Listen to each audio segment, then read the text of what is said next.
Assalamualaikum warahmatullahi wabarakatuh.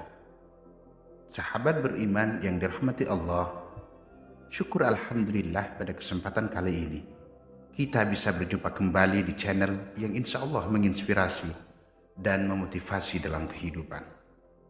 Segala puji hanya bagi Allah Subhanahu wa Ta'ala. Salawat dan salam semoga tetap tercurahkan kepada Nabi kita, Nabi Muhammad sallallahu alaihi wasallam.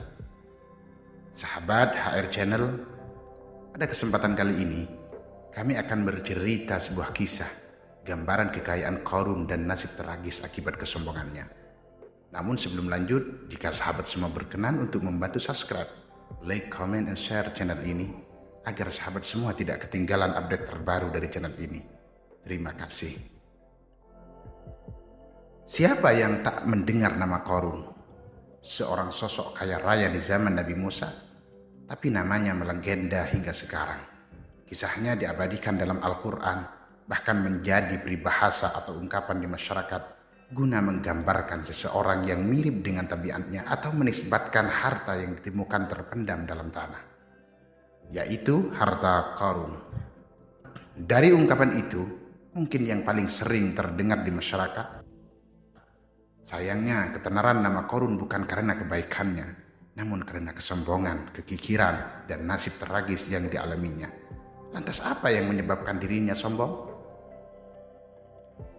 Jika menelaah ayat-ayat yang mengisahkannya, penyebab kesombongan adalah harta kekayaannya yang sangat melimpah.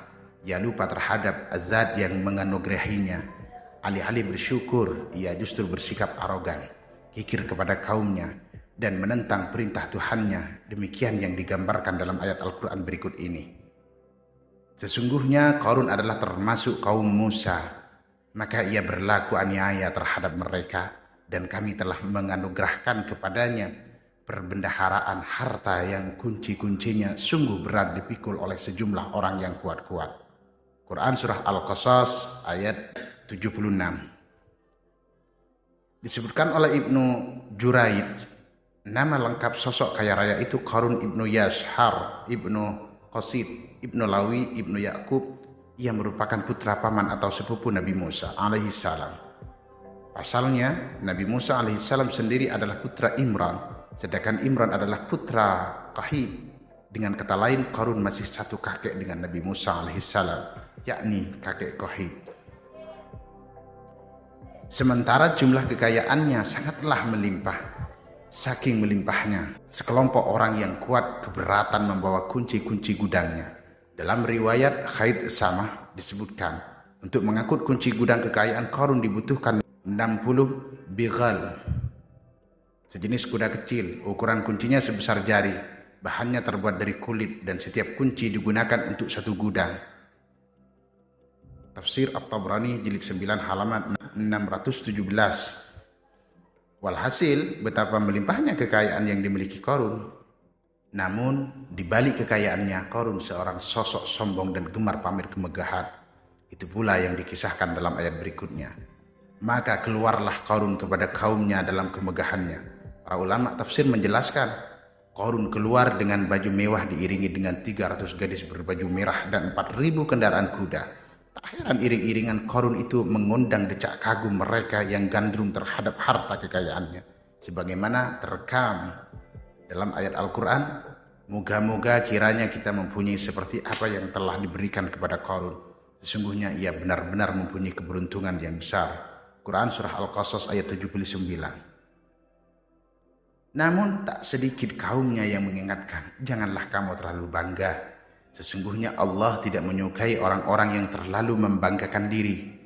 Sebagian ulama menafsirkan istilah farihin di sana juga berarti takabur, zalim, berbuat kerusakan, arogan, dan tak mau bersyukur terhadap nikmat.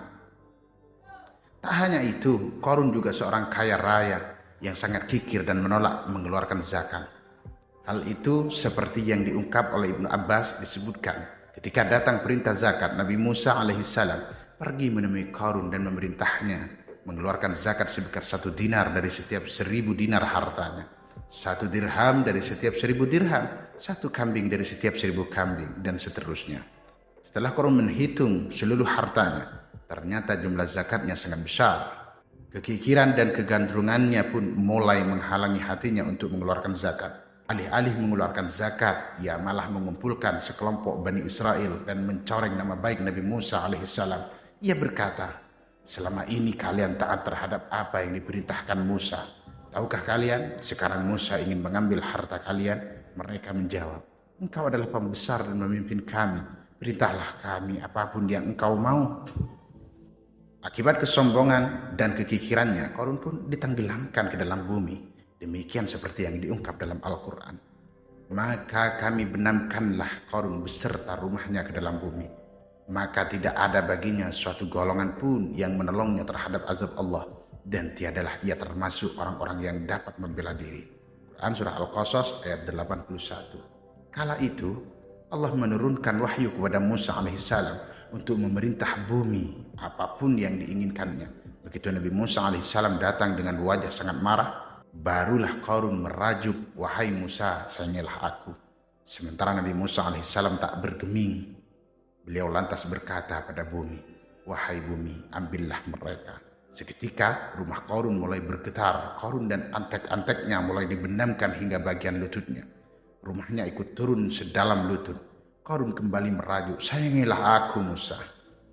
Rumahnya kembali bergoncang. Kini Qarun dan kawan-kawannya kembali terbenam hingga bagian pusar. Demikianlah pula rumahnya. Qarun terus merajuk, wahai Musa, sayangilah aku. Sementara Nabi Musa alaihissalam kembali meminta bumi, wahai bumi, ambillah mereka. Rumah Qarun berguncang lagi, sementara Qarun dan kawan-kawannya terus terbenam hingga bagian tenggorokannya. Demikian pula rumahnya. Qarun lagi-lagi menjerit, wahai Musa, sayangilah aku. Namun Nabi Musa alaihissalam tak bergeming. Beliau terus meminta bumi menelannya.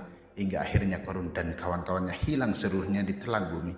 Tak lama terdengar suara, wahai Musa, apa yang membuatmu bersikap demikian? Padahal demi kemuliaanku, andai dia Qarun berdoa kepadaku, niscaya aku rahmati. Ibnu Abbas meriwayatkan, sampai hari kiamat Qarun akan ditenggelamkan bumi hingga lapisan ke-7.